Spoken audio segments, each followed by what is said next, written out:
Welcome back to Labor and Delivery. These are our boards in every room, so you know who your nurse is at the top, who's going to be in cleaning your room, so you're familiar with faces, who's on call, pediatrician, room number and date,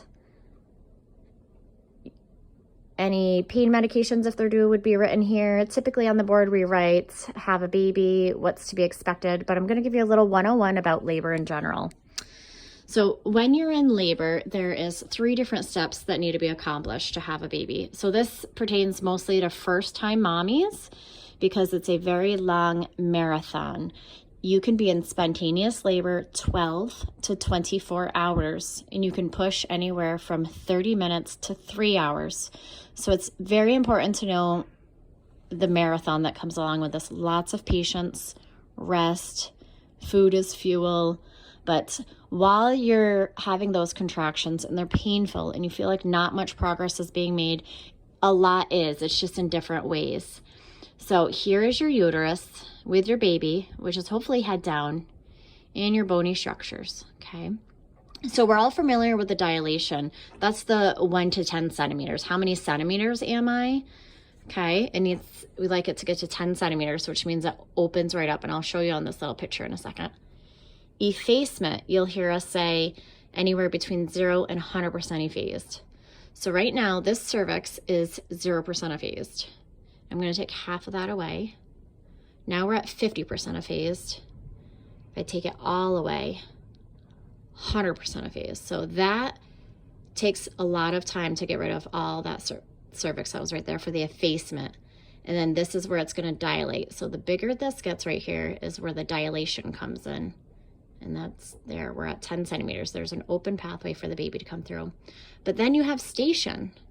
So right now your baby is way up there. That's like -2 or 3, okay? As your baby moves down through the pelvis, your bony structure's here about 0. And then your baby's gonna come through the birth canal, +1. +2, your baby's at perineum, which is the outside, and then +3, your baby is born. This is a long process that people forget about. Definitely with those first-time mommies, it takes time for this baby to get squeezed on down through here. You have to remember, this is something your body's never done for the very first time before. So all those ligaments, muscles, everything needs to be stretched, relaxed. It's gonna be a slow process just moving this baby down. So we ask ourselves, how do we know if we're in labor? This question all the time, how am I gonna know? And I always say, you will know, but some people don't. If you have to ask, is that a contraction? Then that's not labor yet. So you'll start off with Braxton Hicks in the very beginning, those little mini contractions that happen.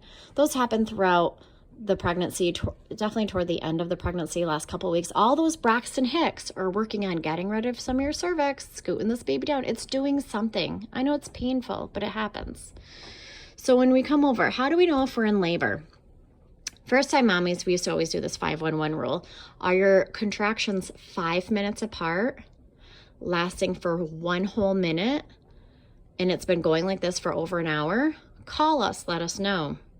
Some people use the 3-1 rule, contractions every 3 minutes, lasting at least a minute for longer than an hour. Now, when we start timing contractions, it would be from the start of when a contraction starts to the start of another contraction. That's where you get the minutes apart from. First-time mommies are going to be irregular, 4 minutes, 8 minutes, 12 minutes, and then they're going to start becoming more consistent with getting those minutes closer and closer until they're about 3 minutes apart, and then they're going to be 2 minutes apart. By then, we're going to see you up here in labor and delivery. It takes several hours for this process to happen, sometimes days, weeks, okay? So true labor, you're not going to be able to eat, breathe, walk, talk through contractions. They're going to be consistent. They're going to be painful. You're not going to want to stand up straight. They hurt so bad they take your breath right away. Those are contractions. You will know when you have that feeling. Okay, if your water breaks, sometimes this happens in a couple different ways. It may not break at all. It may be broken once you get here. And I'll show you that in another video if we have to do that. When your water breaks, it's going to run down right down your legs all the way to your toes. If you're not sure, if you're leaking or not, sometimes people leak. We're going to say, put a pad on, check it in an hour. Is it saturated?